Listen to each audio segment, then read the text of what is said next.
En 1513, au Moyen-Âge, Nicolas Copernic déposa officiellement la théorie de l'héliocentrisme. La Terre tourne autour du Soleil. Mais savais-tu qu'avant 1513, il était interdit de parler d'héliocentrisme? Il était interdit de parler de théorie? Imagine tes influenceurs préférés, le Mont Corvo, Goji, Nina, en train de théoriser sur le monde oublié, sur la volonté du dit, sur le One Piece, mais que l'Église décrète que le One Piece, c'est la Bible, et que toutes les théories qui vont à l'encontre de ça, ce soit un blasphème. Eh bien, c'est la mort qui attend tous ces hérétiques. Ce sorcier de Henrik XXI qui fait le malin a toujours réclamé qu'il est le premier théoricien que Luffy a voyagé dans le passé et que le Mont Corvo a plagié sa théorie. Est-ce que tu crois qu'il ferait toujours le malin s'il y avait un inquisiteur comme Novak qui t'oblige à penser de manière linéaire? Et si l'Église décrétait officiellement que le One Piece, c'est la Bible, le siècle oublié n'a jamais existé et qu'on n'a le droit que de lire le manga d'Oda sans faire de théorie? Eh bien, cette époque où tout était censuré, elle a bien existé. Et c'est l'histoire de Hobbes, du mouvement de la Terre, là où il était interdit de parler d'héliocentrisme, là où il était interdit de parler de théorie One Piece, là où il était interdit de remettre en cause la parole de l'Église. La religion dirigeait tout, la religion dirigeait le monde. Comment renverser ce pouvoir? Est-ce que la publication de la théorie de l'héliocentrisme peut mettre fin au diktat de la religion? Malgré le fait que la calvitie, c'était grave stylé à l'époque. Mais attention, je rappelle que nous, il n'y a pas si longtemps, il y avait la tectonique. Donc bon, ne critiquons pas l'époque. Mais bienvenue dans l'analyse complète de la saison 1 du mouvement de la Terre. Et l'histoire commence avec un enfant innocent, curieux, intelligent, c'est Rafale. Son destin lui ouvre toutes les portes. Tu veux aller à l'université pour faire de la théologie? Eh ben vas-y. Faut savoir qu'à l'époque, la théologie, l'étude des questions religieuses fondées sur les textes sacrés, c'était la crème de la crème des études. C'est comme si Rafale, il avait accès à Polytechnique, que dis-je, à Harvard, au MIT. Rafale, c'était le Albert Einstein de l'époque. C'est le génie des génies qui est HPI++, sans pour autant être autiste. Sauf que Rafale, notre génie des génies, il est plus passionné par l'astronomie. Oui, l'étude des planètes, des étoiles, du cosmos et de l'univers. Alors il doit faire un choix. Soit il tente de vivre de sa passion, comme la plupart des streamers sur Twitch qui n'ont aucun viewer, soit il suit la voie toute tracée de la société. Métro, boulot, dodo, mais tu travailles pour l'église. Et d'ailleurs, malgré son jeune âge, Rafale sait parfaitement quels sont les avantages et les inconvénients. Il va lui-même choisir la voie de l'église, la voie de la théologie, car il sait que le chemin le plus sûr, qui a le plus de chances de mener vers la victoire, vers la gloire, vers la paisibilité, ce n'est rien d'autre que la voie de la théologie. Mais ce n'est sans compter l'intervention d'Hubert. Hubert, de sa longue toge, capuché, mystérieux, il est considéré comme un hérétique, un fou furieux de la société. Il croit en l'héliocentrisme. Alors qu'il vient tout juste de sortir de prison, Hubert continue à croire à sa théorie. Il va poursuivre dans cette voie alors qu'il a été condamné pour ça. Mais pourquoi? Et c'est ce qui va pousser Rafale à s'interroger sur Hubert. Pourquoi? La curiosité, l'innocence, la quête de la vérité. C'est toute cette émulsion qui va pousser notre jeune Rafale à en savoir plus sur Hubert. Sauf que nous sommes au Moyen-Âge, au XVe siècle. Et il n'est pas autorisé à penser autrement que par le prisme de l'Église.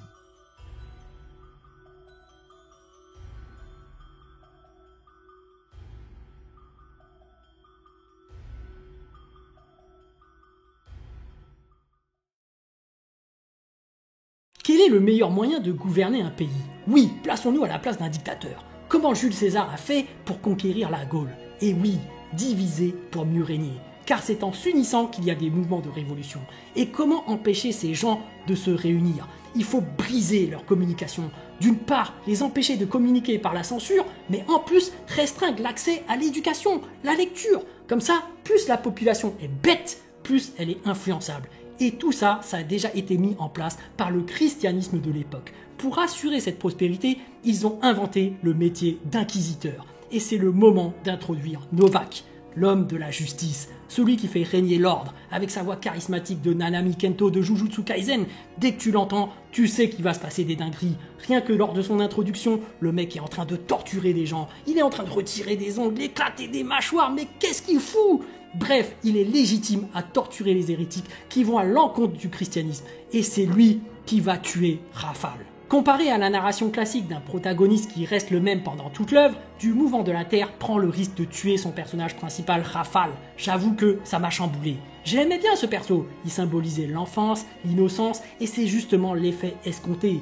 L'auteur l'a fait tuer pour te montrer la cruauté de la société, la cruauté du personnage de Novak. Même face à un enfant, l'inquisiteur n'a même pas oscillé d'un doigt. Il l'a buté pour te dire à quel point la censure de l'époque n'a rien à voir avec celle d'aujourd'hui. On te brûle, on te tue. Et c'est cette première partie qui va poser les bails.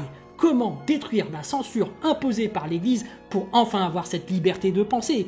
Et c'est à travers la théorie de l'héliocentrisme qui semble être la solution pour casser cette censure de l'Église que nous allons suivre l'histoire du mouvement de la Terre via le fameux collier qui se transmettra de génération en génération, telle la volonté du dit dans One Piece. Un analphabète qui n'a plus d'espoir dans la vie et qui n'ose même pas regarder dans le ciel, mais qui a de très bons yeux, attention! Un moine déchu qui a provoqué la colère de l'Église parce qu'il a décidé d'étudier l'astronomie et depuis il se prend pour Albator avec son cache-œil, mais il a un flot de malade avec sa calvitie, et une érudite surdouée, discriminée parce que c'est une fille qui se voit voler ses théories comme Henrik 21 se ferait voler ses théories One Piece. Oui, c'est la rencontre de 3 personnages au profil complètement différent qui proviennent de milieux totalement différents et pourtant vont former une équipe et c'est eux qu'on va suivre dans cette deuxième partie du mouvement de la Terre. Oxy, Badeni et Yolanta. Alors pourquoi ces 3 profils? Tout simplement parce qu'ils ont une passion commune. Ils aiment regarder les étoiles. Et c'est grâce à cette passion commune que malgré leurs profils totalement différents, ils vont tenter de renverser le pouvoir de l'Église.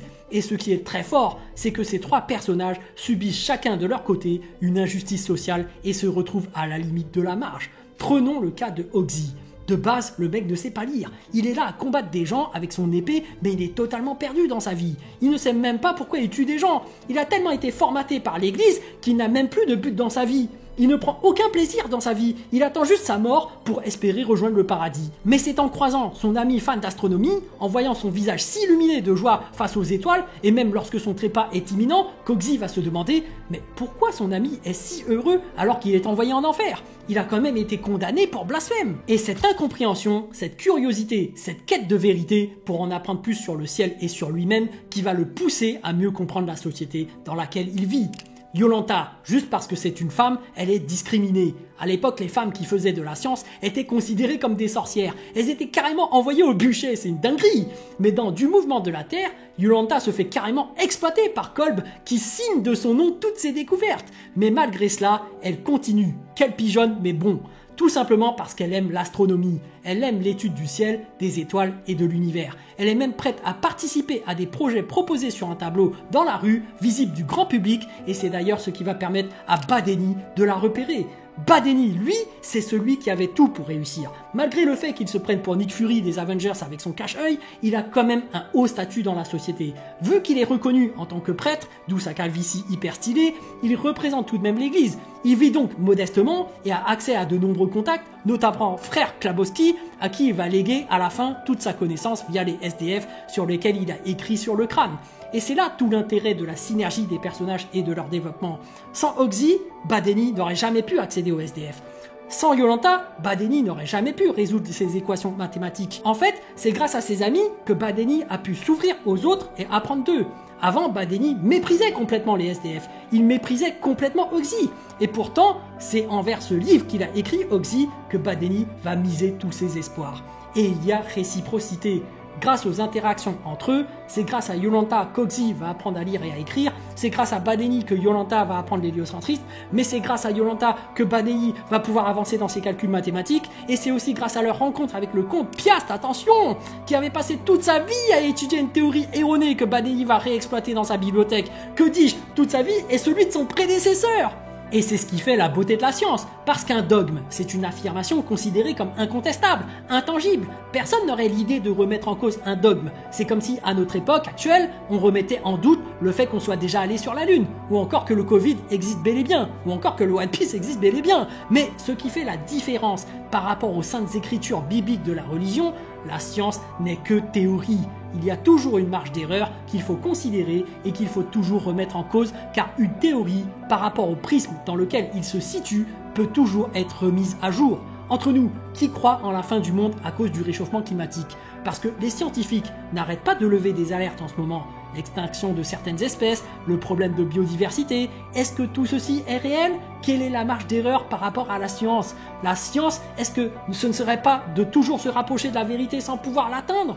Et c'est ce doute, cette petite marge d'erreur qui dissocie la science de la religion. Certes, les écritures sacrées, mais qu'en est-il de son interprétation? Peut-on la remettre en question? En tout cas, dans la société du XVe siècle, on voit bien que la sanction est sans appel.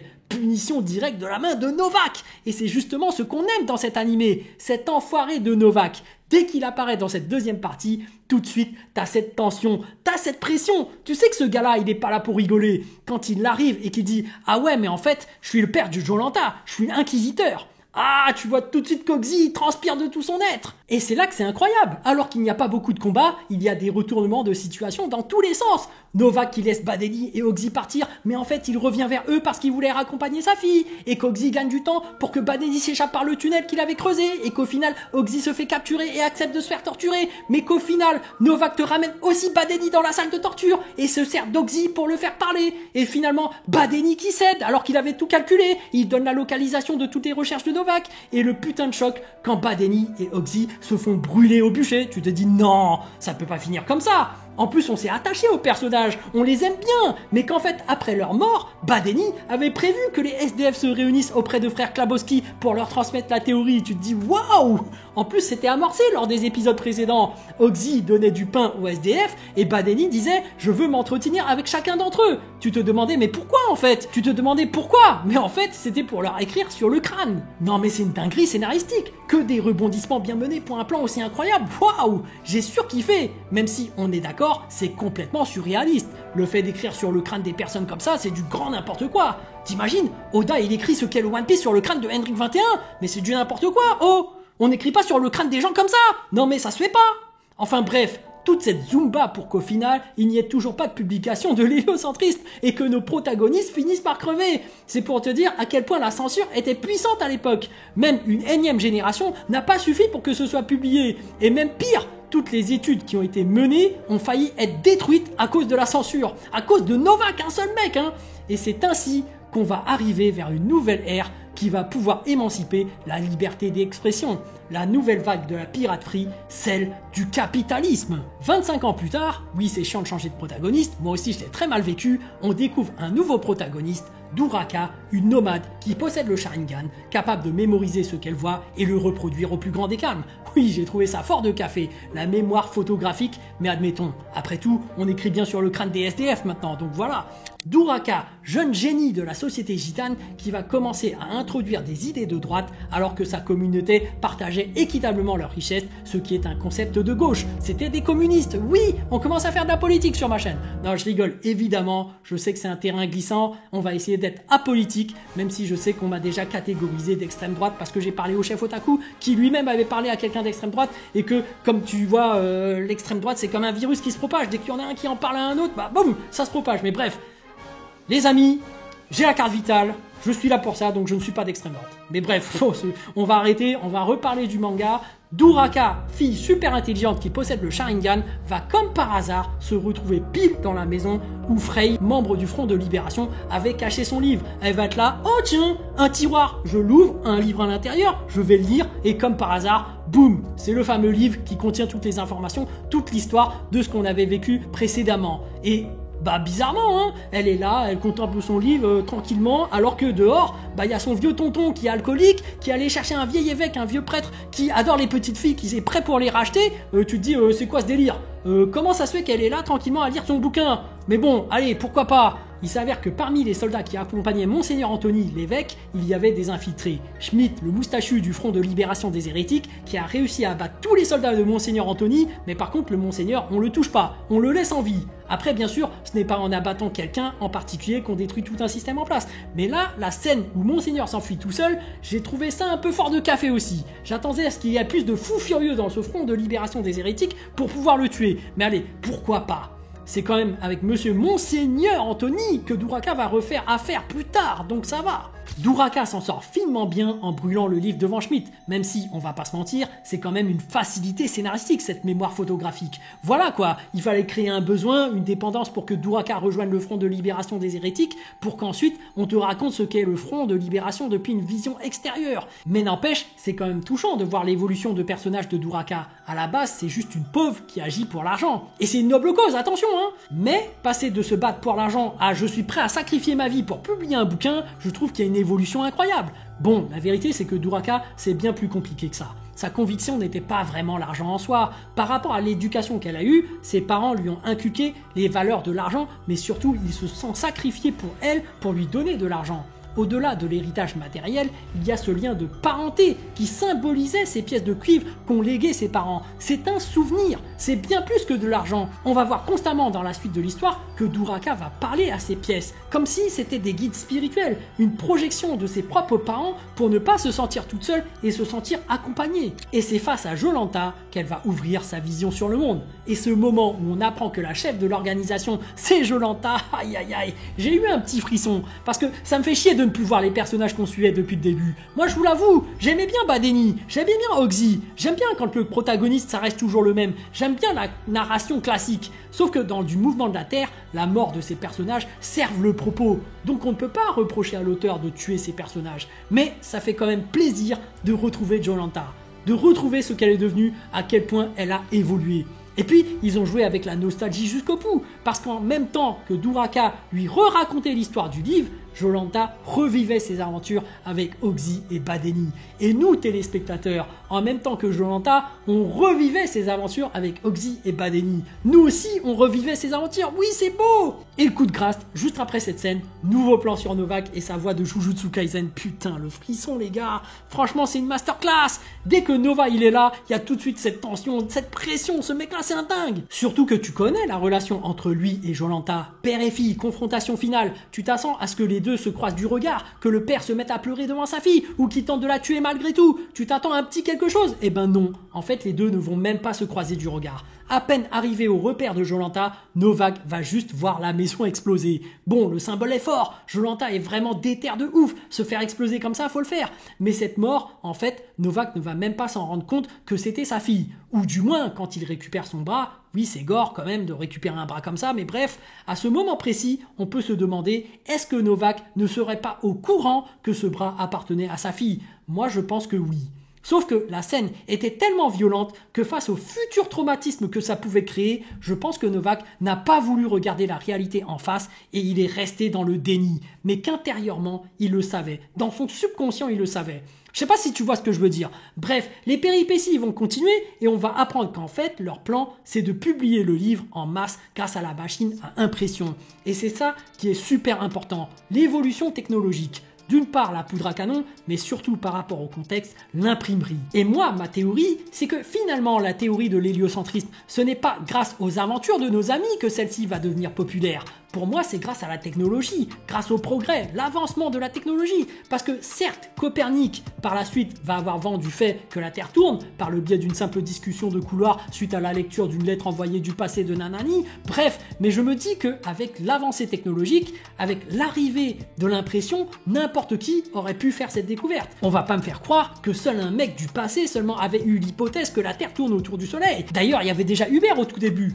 Pour moi, ce n'est pas une idée qui fait l'innovation. La découverte, mais c'est la mise en pratique. C'est comment tu fais pour parvenir à t'en accaparer la propriété de cette théorie.